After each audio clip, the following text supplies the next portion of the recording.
గురువారం మంచిర్యాల పట్టణంలోని అండాలమ్మ కాలనీలో బీజేపీ పట్టణ అధ్యక్షులు అమీర్శెట్టి రాజ్కుమార్ ఆధ్వర్యంలో బీజేపీ స్థాపన దివాస్ నిర్వహించారు. బస్తీ చలో కార్యక్రమంలో ముఖ్య అతిథిగా బీజేపీ సీనియర్ నాయకులు రఘునాథ్ వెరబెల్లి పాల్గొన్నారు. అండాలమ్మ కాలనీలో ఉన్న డంపింగ్ యార్డు వలన ఎన్నో ఏండ్ల నుండి ప్రజలు తీవ్ర ఇబ్బందులు ఎదుర్కొంటున్నా ప్రభుత్వం పట్టించుకోకపోవడంతో స్థానిక ప్రజలు, చిన్నపిల్లలు తీవ్ర ఆరోగ్య సమస్యలు ఎదుర్కొంటున్నారని అన్నారు. కాంగ్రెస్ పార్టీ ఎన్నికల సమయంలో అధికారంలోకి వచ్చిన 15 రోజుల్లో డంపింగ్ యార్డు తరలిస్తామని చెప్పి అధికారంలోకి వచ్చి 15 నెలలు అయినా ఇప్పటికీ ఈ సమస్యపై ఎలాంటి స్పందన లేదని ఆవేదన వ్యక్తం చేశారు. ఈ డంపింగ్ యార్డును అక్కడి నుండి వెంటనే తరలించాలని డిమాండ్ చేశారు. ఈ కార్యక్రమంలో మున్సిపల్ మాజీ వైస్ చైర్మన్ గాజుల ముఖేష్ గౌడ్, మాధవరపు వెంకటరమణారావు, పచ్చ వెంకటేశ్వర్లు, స్వప్నారాణి, బియ్యాల సతీష్ రావు, మెట్టుపల్లి జయరామారావు, వేముల దుర్గాప్రసాద్, బూర్ల చిరంజీవి, తూటి సరస్వతి, నాగుల రాజన్న, ఎల్కపల్లి పవన్ తదితరులు పాల్గొన్నారు.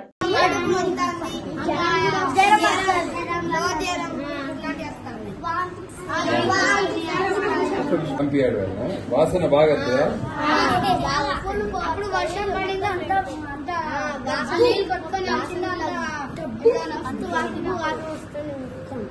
బడిలో ఉన్నప్పుడు వస్తుందా, రాత్రి ఇంటికాడ కూడా వస్తుందా? వాంతులు అవుతున్నాయా, జ్వరాలు కూడా వస్తున్నాయా? చేద్దాం, అది తీపిద్దాం, ఇక్కడికి వెళ్ళి చెప్పి అందరికి చెప్పి తీపిద్దాం. మీరైతే అందరు బడికి రోజు రావాలి, సరేనా?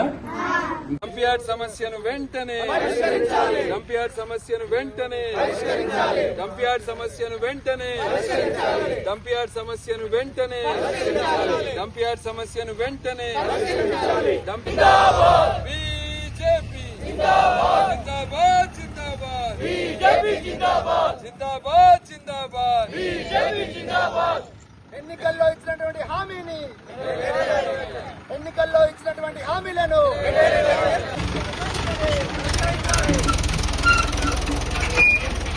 సమస్యలు ఆండాలమ్మ కాలనీ గ్రీన్ సిటీ ప్రజల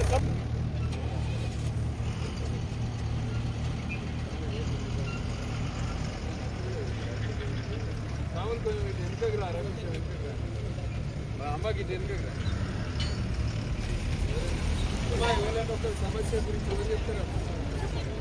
45 సంవత్సరాలు పూర్తి చేసుకున్న సందర్భంగా మా కేంద్ర పార్టీ గాంవ్ చెలో బస్తీ చెలో అంటే పల్లెటూర్లలో అదేవిధంగా బస్తీలలో ఉన్న సమస్యలు తెలుసుకోవడానికి ఈ కార్యక్రమాన్ని పిలుపునియడం జరిగింది. దీంట్లో భాగంగా ఈరోజు ఇక్కడ మంచిర్యాల ఆండాలమ్మ కాలనీకి రావడం జరిగింది. నేను ఒకటే అడుగుతున్నా, ఆండాలమ్మ కాలనీ ప్రజలు కాదా? వాళ్ళు చేసుకున్న పాపమేంది? వాళ్ళ పరిస్థితి ఎందుకు ఇంత దారుణంగా ఉన్నది? గత ఎమ్మెల్యే 10 సంవత్సరాల ఎమ్మెల్యే ఉన్నాడు. అనేక సందర్భాలలో భారతీయ జనతా పార్టీ ఆధ్వర్యంలో ఈ సమస్య గురించి మాట్లాడడం జరిగింది. ఆ ఎమ్మెల్యేకు ఎటువంటి చలనము, స్పందన లేదు. ఈ ఎమ్మెల్యే వచ్చింది. ఈయన ఇప్పుడే అక్క చెప్పింది 15 రోజులలో ఇక్కడ డంప్ యార్డ్ తీపిస్తా అని ఎన్నికల సమయంలో వాగ్దానం ఇచ్చింది. 15 నెలలైంది.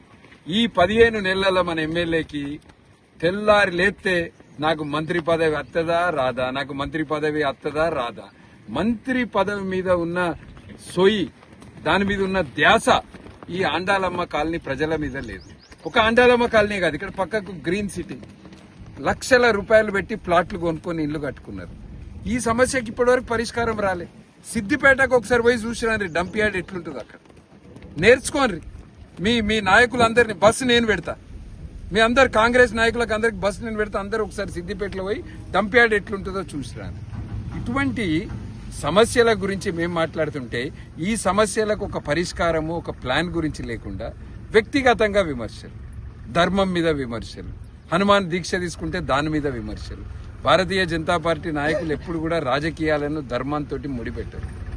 ఒక భక్తి శ్రద్ధలతోటి చేసుకునే హనుమాన్ దీక్షని విరమించుకోవాలంటే దీక్షలు బంద్ చేసి సేవా కార్యక్రమాలు చేయాలి. ఈయన ఆర్ఎస్ఎస్ గురించి, బీజేపీ గురించి, దేశ చరిత్ర గురించి మాట్లాడతాడు.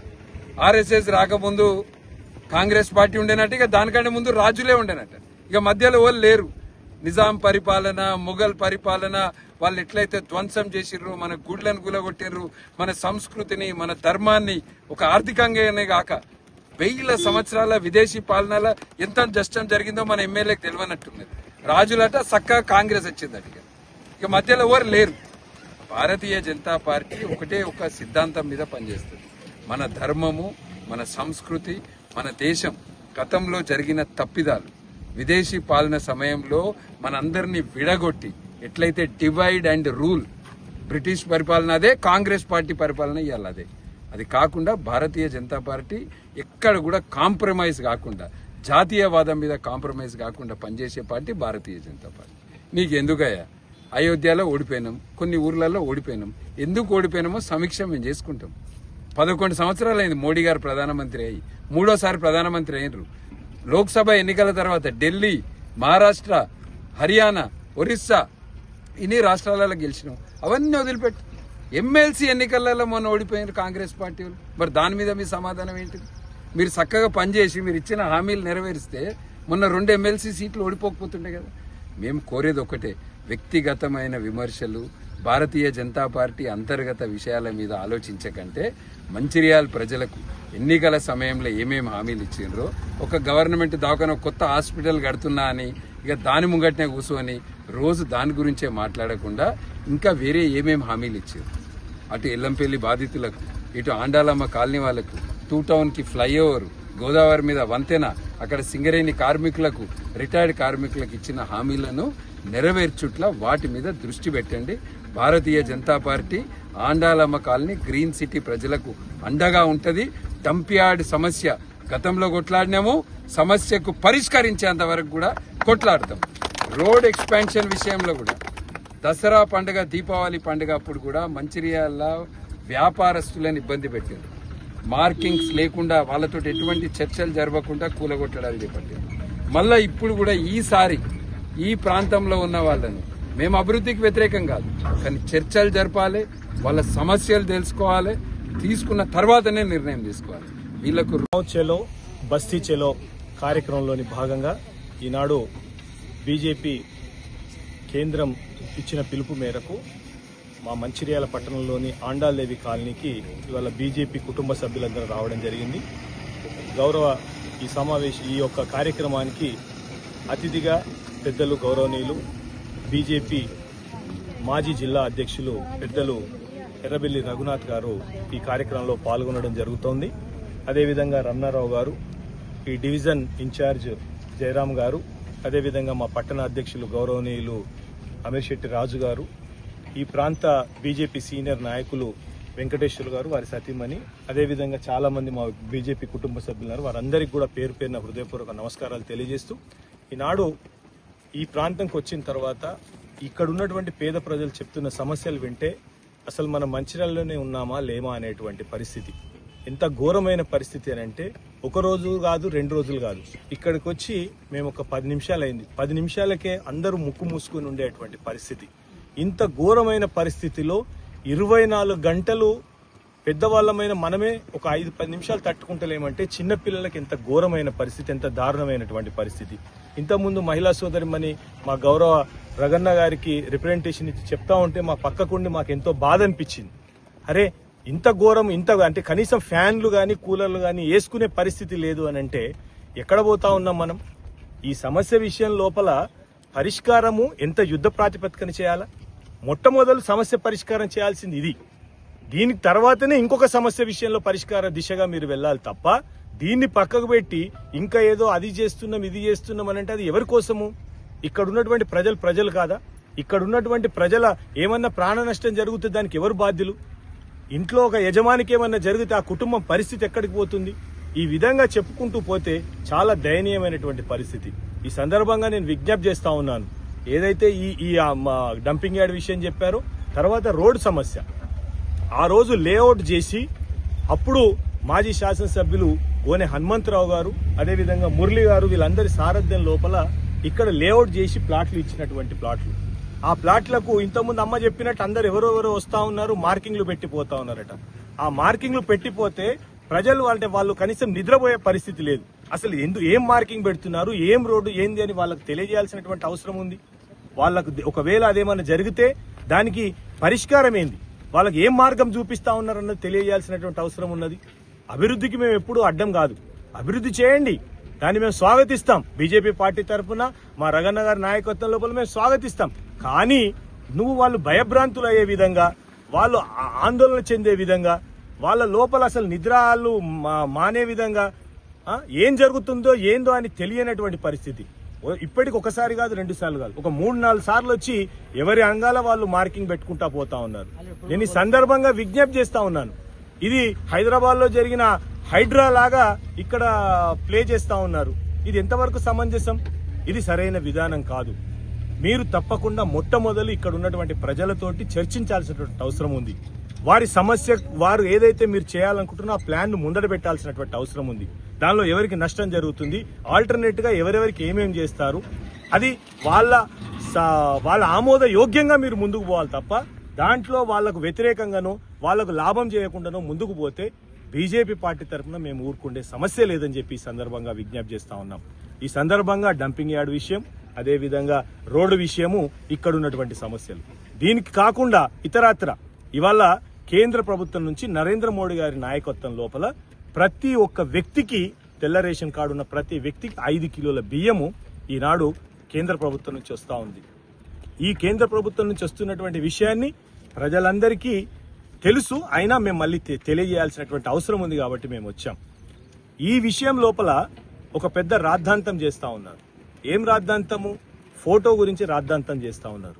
ఇది చేస్తున్నది ఫోటో గురించి కాదు, ఇది బాధ్యత, ఇది మినిమం కర్టసీ. ఒక కేంద్ర ప్రభుత్వం నుంచి 10,000 కోట్ల రూపాయలు కేవలం మన బియ్యం, సన్న బియ్యం పంపిణీ కార్యక్రమం కోసము కేంద్ర ప్రభుత్వం మనకు డబ్బులు పంపిస్తా ఉంటే దాంట్లో ఒక దేశానికి ప్రధానమంత్రి అయినటువంటి వ్యక్తి ఫోటో పెట్టకపోవడం అనేటువంటిది ఇది నిజంగా దౌర్భాగ్యం. ఇవాళ మేము సన్న బియ్యం పంచుతున్నాం కాబట్టే మీరు ఇవాళ మా ఫ్లెక్సీలో ఫోటో పెట్టాలి అని అడుగుతున్నటువంటి సందర్భం. ఇది చాలా తప్పు. కాంగ్రెస్ వాళ్ళు ఏదైతే మాట్లాడుతా ఉన్నారో ఇది 100% తప్పు. గతం లోపలనే నిర్మలా సీతారామన్ గారు దాదాపు ఒక 3-4 సంవత్సరాల క్రితం వచ్చినప్పుడు, అప్పుడు దొడ్డు బియ్యం పంపిణీ చేసినప్పుడు కూడా వారు స్పష్టంగా చెప్పారు, ప్రధాని గారి ఫోటో పెట్టాలి, మీరు రాష్ట్ర ప్రభుత్వం తప్పు చేస్తా ఉన్నారని వారు చెప్పడం జరిగింది. దాన్ని ఆ ప్రభుత్వం పట్టించుకోలేదు, ఇవాళ ఈ ప్రభుత్వం కూడా పట్టించుకోలేదు. పట్టించుకోనంత మాత్రాన ప్రజలకు తెలియదని కాదు, ప్రజలందరికీ తెలుసు. ఇవాళ గ్రామాల అభివృద్ధి విషయం లోపల గాని, గ్రామానికి నేరుగా ఫండ్స్ రావడం లోపల గాని, ఈ ప్రాంతం లోపల మున్సిపల్ డెవలప్మెంట్ కు నిధులు ఇచ్చే విషయం లోపల గాని, స్లమ్ డెవలప్మెంట్ కు నిధులు ఇచ్చే విషయం లోపల గాని, అన్ని విషయాలలో కేంద్ర ప్రభుత్వం పూర్తి స్థాయిలో కొన్ని కోట్ల రూపాయలు ఈనాడు రాష్ట్ర ప్రభుత్వాలకు పంపించడం జరుగుతుంది. ఇవాళ ప్రజలకు మౌలిక సదుపాయాలలో మీరు విఫలమవుతా ఉన్నారు. ఏ వాడకు అయినా 20-30 లైట్లు వెలగడం లేదు. ఈ వాడకు పోయినా సరే సరైన టైంకు నల్ల రావడం లేదు. నీళ్లు వస్తా ఉన్నాయి కాదని మేము అనట్లేదు, కానీ టైమింగ్ లేదు. ఆ టైమింగ్ లేకపోతే ఎంత ఇబ్బంది అవుతుంది ప్రజలకు.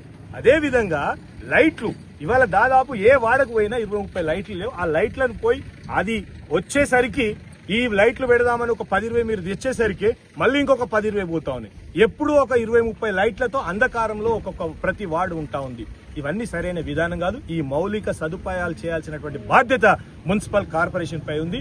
దీని విషయమై మంచిర్యాల పట్టణం లోపల ఉన్న ప్రతి బస్తీకి వెళ్లి ఆ బస్తీ లోపల ఉన్నటువంటి సమస్యలన్నీ తెలుసుకొని ఇవన్నీ మా ఎర్రబెల్లి రఘునాథ్ గారి నాయకత్వం లోపల జిల్లా కలెక్టర్ గారికి కలిసి ఈ సమస్యలన్నింటినీ పరిష్కారం చేయాలని మేము విజ్ఞప్తి చేస్తాం. ఈ సమస్యల పరిష్కారం వెంటనే చేయకపోతే, ఇప్పుడు ప్రస్తుతానికి డంపింగ్ యార్డును ఏవైతే రోడ్డు ఇట్లాంటి విషయాలు చెప్పామో ఇవి వెంటనే పరిష్కారం చేయకపోతే దశల వారీ ఆందోళన కార్యక్రమాలు బీజేపీ పార్టీ తరఫున చేస్తామని చెప్పి ఈ సందర్భంగా విజ్ఞప్తి చేస్తూ, మా రఘునాథ్ గారి నాయకత్వం లోపల ఈ ప్రాంతం లోపల ప్రజలకు ఎవరికి ఏ ఇబ్బంది జరిగినా తప్పకుండా బీజేపీ పార్టీ ముందుండి పోరాటం చేస్తుందని చెప్పి సందర్భంగా విజ్ఞప్తి చేస్తూ ముగిస్తున్నాను. భారత్ మాతా కీ, భారత్ మాతా.